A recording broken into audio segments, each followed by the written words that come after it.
অন্যের ভালো দেখে বলো হিংসা কেন হয়, জেনে রেখো হিংসা বিভেদ মোটেও ভালো নয়।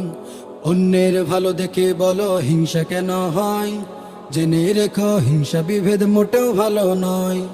হিংসা বিভেদ করে যারা বড় হতে চায়, কাল হাসরে পড়বে ধরা হিংসা করার দায়।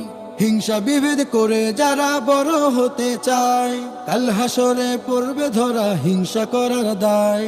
হিংসে ভরা হৃদয়গুলো হয় যে বিষাদময়, জেনে রেখো হিংসা বিভেদ মোটেও ভালো নয়। জেনে রেখো হিংসা বিভেদ মোটেও ভালো নয়।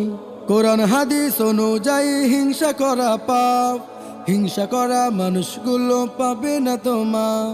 কোরআন হাদিস অনুযায়ী হিংসা করা পাপ, হিংসা করা মানুষগুলো পাবে না তো মাপ। হিংসা করে শুধুই নিজের